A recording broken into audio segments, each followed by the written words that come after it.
신명기 2장 1절부터 15절 말씀. 우리가 방향을 돌려 여호와께서 내게 명령하신 대로 홍해 길로 광야에 들어가서 여러 날 동안 세일산을 두루 다녔더니 여호와께서 내게 말씀하여 이르시되 너희가 이 산을 두루 다닌 지 오래니 돌이켜 북으로 나아가라. 너는 또 백성에게 명령하여 이르기를 너희는 세일에 거주하는 너희 동족 에서의 자손이 사는 지역으로 지날진대 그들이 너희를 두려워하리니 너희는 스스로 깊이 삼가고 그들과 다투지 말라. 그들의 땅은 한 발자국도 너희에게 주지 아니하리니 이는 내가 세일산을 에서에게 기업으로 주었음이라. 너희는 돈으로 그들에게서 양식을 사서 먹고 돈으로 그들에게서 물을 사서 마시라. 내 하나님 여호와께서 내가 하는 모든 일에 내게 복을 주시고 내가 이 큰 광야에 두루 다님을 알고 내 하나님 여호와께서 이 40년 동안을 너와 함께 하셨으므로 내게 부족함이 없었느니라 하시기로. 우리가 세일산에 거주하는 우리 동족 에서의 자손을 떠나서 아라바를 지나며 엘랏과 에시온 게벨 곁으로 행진하고 돌이켜 모압 광야 길로 지날 때에 여호와께서 내게 이르시되 모압을 괴롭히지 말라. 그와 싸우지도 말라. 그 땅을 내가 내게 기업으로 주지 아니하리니 이는 내가 롯 자손에게 아르를 기업으로 주었음이라. 이전에는 에밈 사람이 거기 거주하였는데 아낙 족속같이 강하고 많고 키가 크므로 그들을 아낙 족속과 같이 르바임이라 불렀으나 모압 사람들은 그들을 에밈이라 불렀으며 호리 사람도 세일에 거주하였는데 에서의 자손이 그들을 멸하고 그 땅에 거주하였으니 이스라엘이 여호와께서 주신 기업의 땅에서 행한 것과 같았느니라. 이제 너희는 일어나서 세레 시내를 건너가라 하시기로 우리가 세레 시내를 건넜으니 가데스 바네아에서 떠나 세레 시내를 건너기까지 38년 동안이라. 이때에는 그 시대의 모든 군인들이 여호와께서 그들에게 맹세하신 대로 진영 중에서 다 멸망하였나니 여호와께서 손으로 그들을 치사 진영 중에서 멸하신 고로 마침내는 다 멸망되었느니라. 아멘. 오늘의 말씀에서는 이스라엘 백성들이 38년 또는 처음에 이집트에서 나올 때부터 시작을 해서는 40년 기간을 광야에서의 생활을 보내고 난 다음에 그 다음에 하나님 앞에서 어떠한 길을 걸어갔는가 또는 그들이 광야의 생활을 해 나가는 과정 속에서 어떠한 삶을 살아갔는가 라는 것을 우리들에게 보여주고 있습니다.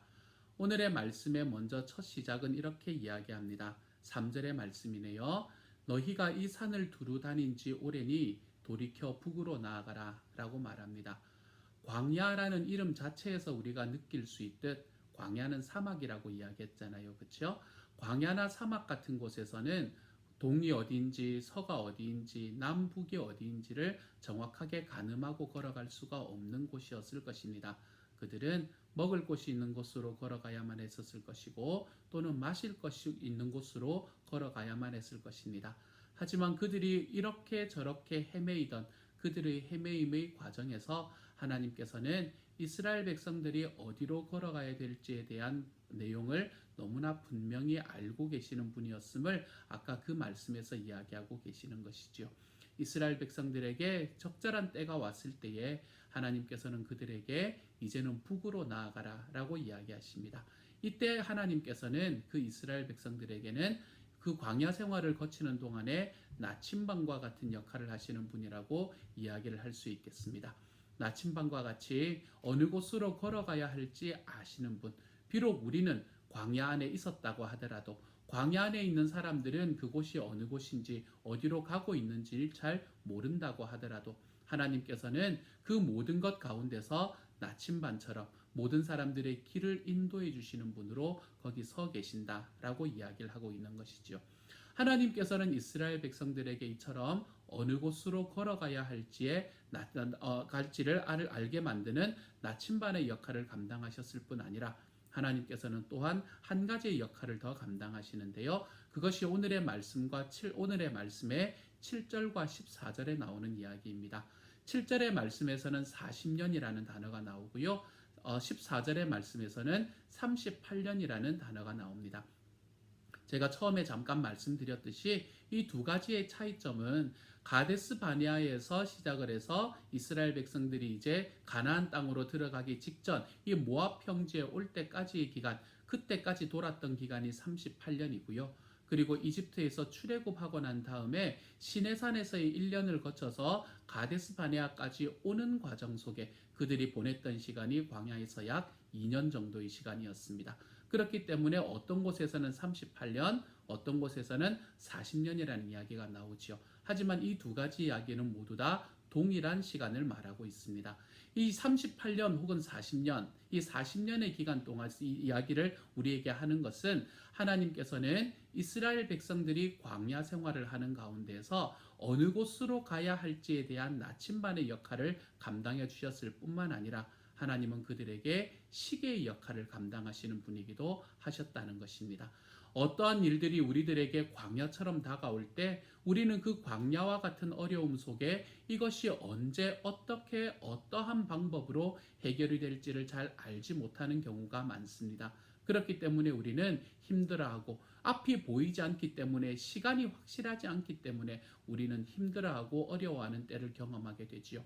하지만 하나님께서는 오늘의 말씀을 통해서 주님의 시간은 분명하다라고 이야기합니다. 하나님께서는 하나님의 시간에 그것이 38년이건 40년이건 그것이 하루이건 열흘이건 한 달이건 석 달이건 하나님께서는 자기의 시간에 따라서 자기의 타임 테이블에 따라서 자기가 인도하고자 하는 방향으로 우리의 광야 같은 삶을 인도하시는 분이 바로 우리 주님이시라는 사실을 오늘의 말씀에서는 이야기를 해주고 있습니다.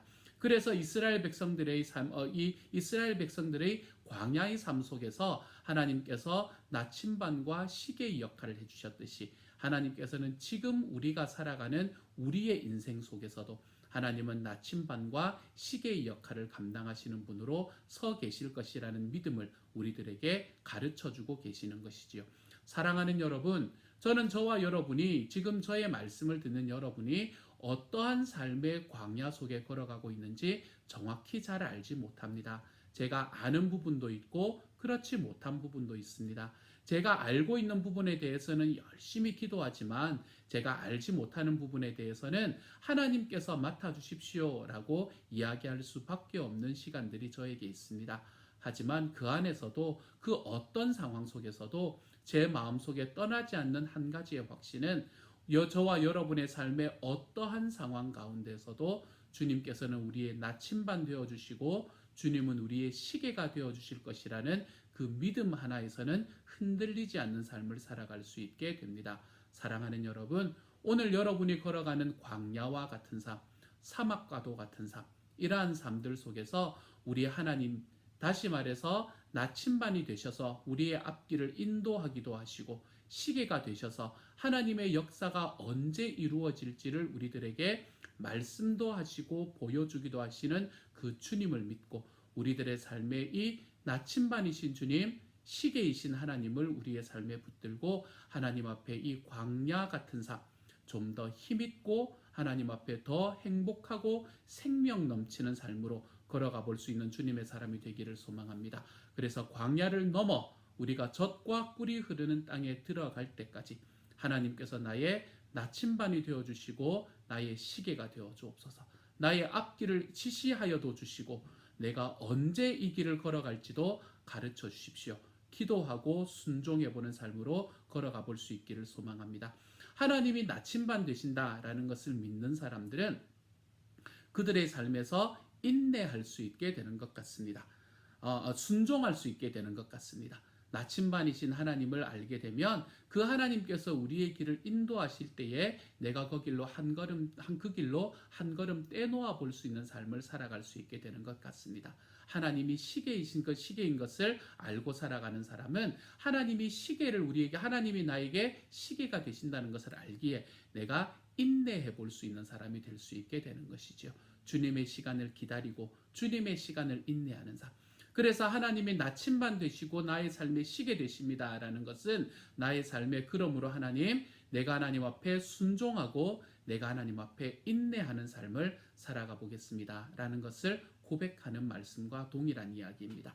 오늘 하루 살아갈 때 이렇게 주님 앞에서의 인내와 하나님 앞에서의 순종, 이것으로 인해서 내 삶에 지금도 앞길을 인도하기도 하시고 나의 삶에 하나님의 시간을 기다리시며 가르쳐 주기도 하시는 내 주님을 내 가슴 속에 품고 나의 삶에 지금 있는 이 광야 같은 삶을 하나님 앞에서 더욱더 기쁨으로 걸어 나갈 수 있는 저와 여러분이 되시기를 주님의 이름으로 축복합니다.